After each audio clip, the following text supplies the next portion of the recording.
Renouveau Télé, la télé totalement vôtre. Mesdames et messieurs, bonsoir et bienvenue dans ce journal dont voici les principaux titres. Malgré la décision du gouverneur de fermer certains marchés à bétail à Bamako, la réalité sur le terrain est tout autre. Dans les marchés à bétail de Faladje et de Niamana, tout se passe normalement. Le constat est fait par notre équipe de reportage à suivre dans un instant.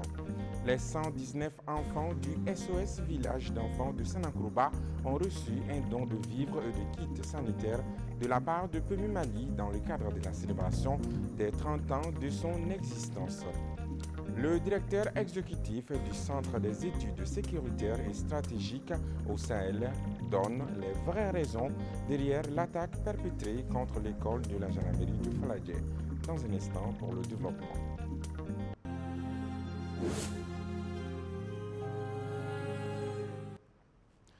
Bienvenue à tous aux informations. Après 5 ans d'exécution, ce vendredi 20 septembre 2024 a marqué la cérémonie de clôture du programme Travail pas affaires d'enfants. Le programme vise à dénoncer et à éradiquer le travail des enfants. Mise en œuvre par 4 structures partenaires, à savoir Save the Children, l'UNICEF, SNEC et Enda Mali. Des résultats ont été présentés au public lors de cette cérémonie de clôture. Le compte-rendu est signé Assitan Diallo, Mantala Ouattara. Au total, 2 régions, 6 cercles et 20 communes ont été concernées par le programme Travail pas affaires d'enfants au Mali, permettant de soustraire plus de 7000 enfants âgés de 5 à 18 ans au travail d'enfants. Ainsi, plusieurs résultats positifs découlent de ces 5 années d'exécution. Ce programme, démarré en 2019, tire vers sa fin aujourd'hui. C'est ce qui explique la tenue du présent atelier de capitalisation dans l'espoir que les plus hautes autorités et d'autres acteurs s'approprient de ces acquis dans un souci de durabilité en inscrivant davantage la thématique lutte contre le travail des enfants dans les politiques gouvernementales à travers la ratification de plusieurs conventions relatives aux droits des enfants, notamment la Convention 138 et la Convention 182. Les enfants que nous représentons au Parlement sont au cœur de cette ligue. Et en tant que leur porte-voix, je tiens à affirmer notre engagement ferme à œuvrer pour un Mali où chaque enfant puisse jouir de ses droits libres de toute forme de travail qui compromet son avenir. Les autorités assurent mettre en place d'autres actions visant à consolider les acquis du programme TPAE. Elles ambitionnent aussi de doter le Mali d'un plan d'action national pour l'élimination du travail des enfants pour les 5 années à venir. Au Mali, selon les résultats de l'enquête EMOP de l'Institut national de la statistique INSAT, rendue en 2022, le travail précoce des enfants concerne un quart des enfants âgés de 5 à 11 ans. Il augmente avec l'âge et touche davantage les garçons que les filles. Ces tableaux sombres nous interpellent tous, d'où l'importance de l'intervention du programme Travail pas affaires d'enfants. Je vous annonce que très prochainement, le Mali se dotera d'un nouveau plan d'action national pour l'élimination du travail des enfants par le thème 2 pour les 5 années à venir. En plus de la présentation du bilan des activités, la cérémonie de clôture a également été marquée par des prestations de slameurs et d'artistes chanteurs. Dans le cadre de la Semaine nationale de la réconciliation, une délégation du ministère de la Réconciliation et de la Cohésion nationale s'est rendue tôt ce matin à la grande mosquée de Bamako pour une séance de prière et de bénédiction pour les victimes d'inondations dans l'espace AES. Gabriel Keita.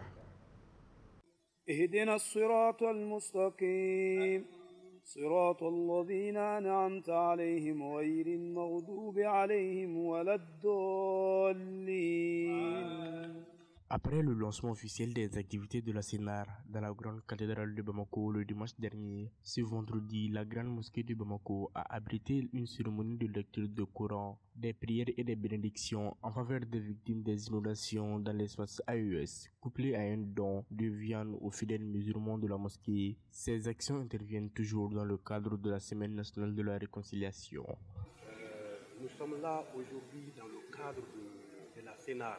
Nous sommes à la grande mosquée de Bamako aujourd'hui, ce jour saint, vendredi le 20 septembre 2024.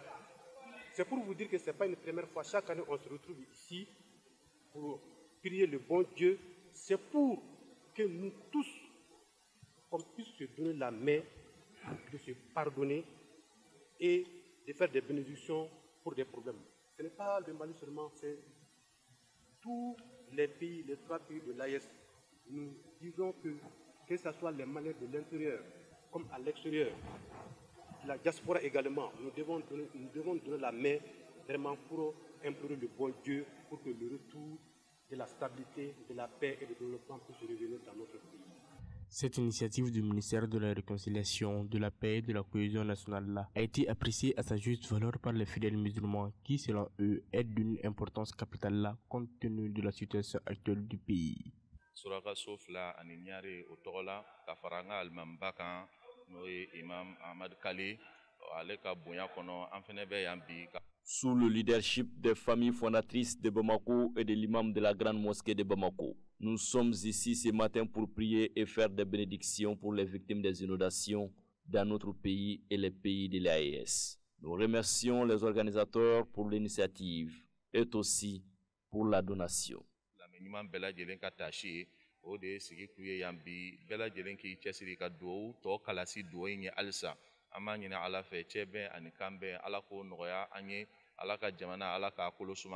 Des prières et des bénédictions ont été formulées par les prêcheurs pour les pays de l'espace AES en général et le Mali en particulier.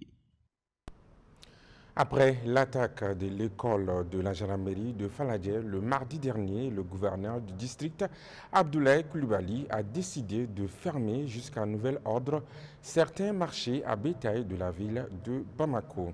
Il s'agit des marchés à bétail de Lafiabougou Koda, de Sabalibougou, de Faladje Solola, de Faladje zone aéroportuaire de Niamana, celui de Djelibougou et de la zone industrielle. Alamakou Djabate pour les détails. Cette décision du gouverneur du district de Bamako intervient 48 heures après l'attaque terroriste qui, à travers la décision numéro 1311/GDB-CAB du 19 septembre, le gouverneur du district de Bamako a fermé certains marchés à bétail dans le district depuis hier, jeudi 19 septembre 2024, pour raison d'ordre public. Il s'agit du marché à bétail de Lafiabougou Koda, marché à bétail de Sabalibougou, marché à bétail de Faladje Solola, de Faladje zone aéroportuaire de Niamana, de Djelibougou et de la zone industrielle. Notons que le commerce de bétail est devenu un moyen efficace pour les groupes armés terroristes d'accéder à la ville de Bamako. De plus, ils profitent de la présence massive de toutes sortes de personnes pour planifier leurs projets d'attaque contre les installations militaires à Bamako. Toutefois, la décision ne précise pas de nouvelles localités pour installer les marchés à bétail concernés. En plus des citoyens qui se procurent du bétail, il y a aussi la question d'emploi pour de nombreux jeunes qui parvenaient à joindre les deux bouts en travaillant dans les marchés à bétail. 24 heures après la prise de la décision du gouverneur du district de Bamako de faire déguerpir les marchés à bétail, notre reporter Amadou Diarra est allé constater de visu l'effectivité de la décision dans 2 marchés à bétail, à savoir Faladje et Niamana. Et selon les images qu'il nous a apportées, les activités se déroulent toujours sur ces 2 sites, suivant son compte-rendu. Le gouvernorat du district de Bamako a décidé de fermer certains marchés à bétail pour des raisons d'ordre public, à compter du jeudi 19 septembre 2024. Parmi ceux-ci figure le marché à bétail de Lafiabougou Koda, le marché de Faladje au niveau de la zone aéroportuaire et celui de Niamana. Nous nous sommes rendus au marché à bétail de Niamana pour observer les faits. Malgré la décision du gouverneur, la réalité sur le terrain est tout autre. Tout se passe normalement, bien que certains agents en uniforme aient fait irruption ce vendredi matin. Ce matin, les lieux étaient occupés par des hommes en uniforme. Ils ont fait ce dont il était venu sans toucher à qui que ce soit. Et après leur départ, les activités ont démarré normalement. Sincèrement, nous ne savons même pas quel était le but de leur présence. Certains ici disent que les autorités veulent fermer les marchés à bétail. Tout ce que nous voulons, c'est la sécurité. Le secrétaire général de l'association a précisé qu'une rencontre était prévue avec un ministre ce vendredi à partir de 15 h. À la question de savoir de quel ministre il s'agit, il a répondu ne pas le savoir. Quoi qu'il en soit, la fermeture de ces différents marchés à bétail n'est pas pour le moment effective, même si tout le monde reconnaît que ces lieux peuvent être des repères des malfaiteurs. Stationnement des véhicules sur le long des axes routiers, un ultimatum de 48 heures donné aux propriétaires. En effet, dans un communiqué en date du jeudi 19 septembre 2024, la ministre des Transports et des Infrastructures sonne la fin de l'incivisme sur les voies publiques devenues de véritables parkings de gros porteurs et surtout des véhicules en panne. La ministre des Transports et des Infrastructures a constaté que les véhicules stationnés le long des axes routiers constituaient une entrave à la circulation routière et un risque pour la sécurité publique et la sécurité nationale. En conséquence, Madame la ministre invite les propriétaires des véhicules stationnés le long des voies routières à procéder à leur retrait dans les 48 heures qui suivent la diffusion du présent communiqué. Passé ce délai, les intéressés s'exposeront à l'application des sanctions prévues par la réglementation en vigueur. Suite à l'attaque terroriste perpétrée à Bamako contre l'école de la gendarmerie de Faladje et autres sites sensibles de la ville le 17 septembre 2024, beaucoup de Maliens restent perplexes quant à l'objectif recherché à travers cet acte barbare. Dans des vidéos diffusées, les terroristes affirment avoir épargné la population par bonne foi.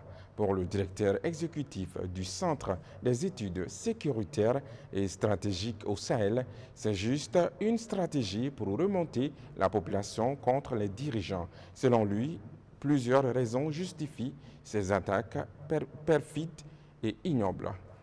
Propos recueillis par la Syndiacité et Mantala Ouattara.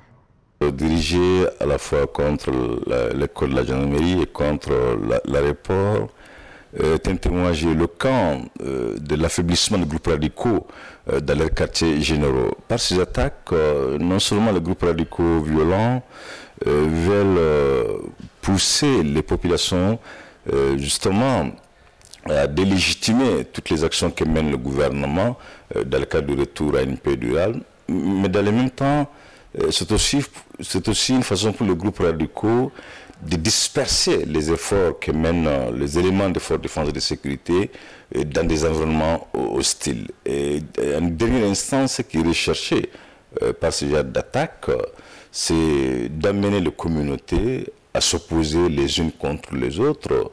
Vous n'êtes pas sans savoir que lorsque des attaques d'une telle envergure sont perpétrées, on est tenté par moments de tomber dans la stigmatisation, laquelle stigmatisation malheureusement pourrait contribuer à la déchirure du corps social. Alors en général, si vous regardez un peu la manière dont les groupes radicaux violents s'opèrent, ce sont dans un premier temps les symboles de l'État qui sont cherchés, notamment les éléments de force de défense de sécurité, tous les personnels des préfectures, des sous-préfectures, du gouvernorat, tout ce qu'on pourrait qualifier de symboles de l'État. Mais on ne peut pas dire que le groupe radicaux violent épargne les civils. Si vous prenez le cas du centre du Mali, et même dans les régions dites nord du Mali, beaucoup de civils ont été également victimes de la part des actions perpétrées par ces groupes radicaux violents. C'est vrai, ces attaques récentes se sont dirigées contre les symboles de l'État, mais de là dire que les civils sont épargnés, ce serait un peu simpliste. C'est vrai, même si la panique a gagné les esprits, il est important que les populations ne cèdent pas à la panique et surtout de ne pas succomber au charme de la stigmatisation.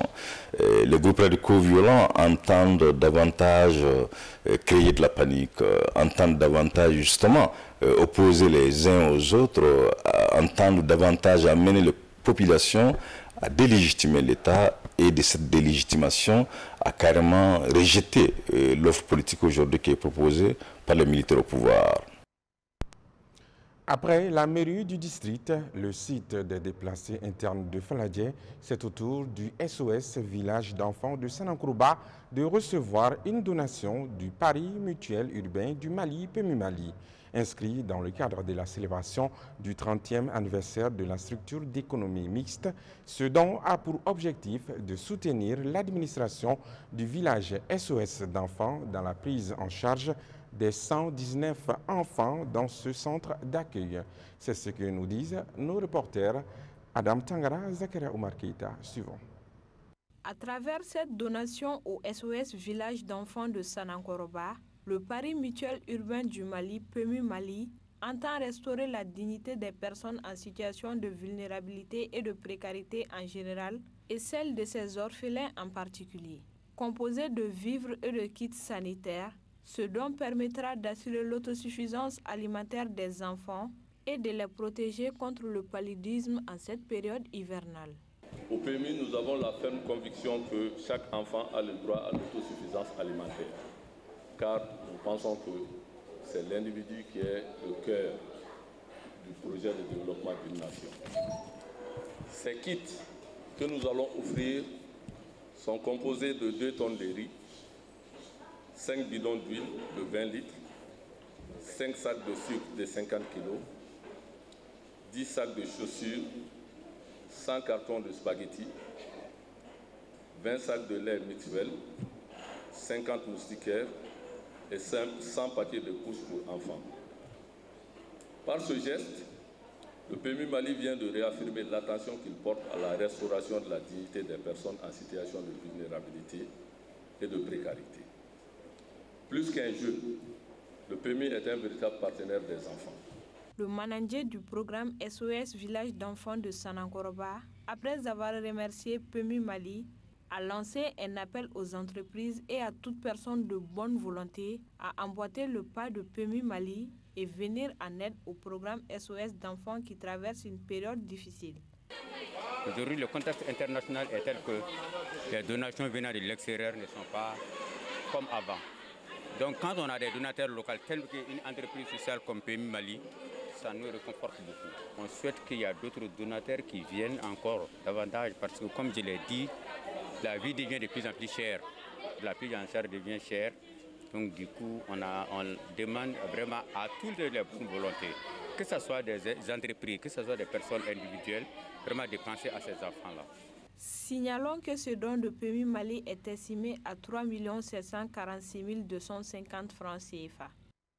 Par ailleurs, ce jeudi 19 septembre 2024, au plateau à Abidjan, le président du Haut Conseil des Maliens en Côte d'Ivoire, Moulay Aïdara, a réaffirmé son soutien indéfectible aux forces armées maliennes, soulignant l'importance de la solidarité de la diaspora pour la sécurité et la stabilité du Mali. Les propos sont recueillis par notre correspondant depuis la Côte d'Ivoire, Ibrahim Traoré. Suivant. Le Haut Conseil des Maliens de Côte d'Ivoire, présidé par M. Aïdara Moulay, soutient le peuple malien pour sa résilience et les forces armées maliennes, les FAMA, et condamne avec la dernière énergie l'attaque terroriste et barbare dirigée contre notre capitale Bamako et l'école de la gendarmerie nationale, causant de sérieux dommages. Nous, Maliens établis à Côte d'Ivoire, soutenons avec nos autorités dans leur combat quotidien à garantir la sécurité, la stabilité et la paix. Nous félicitons nos forces armées maliennes et de sécurité pour leur courage et leur bravoure à bouter nos ennemis hors de tout état de nuire. Nous prions pour le repos éternel des victimes et souhaitons un prompt rétablissement aux blessés. Que Dieu protège et bénisse le Mali. Celui qui te dévance d'une nuit te dévance d'une astuce. Proverbe africain. Excellente soirée à tous. À demain.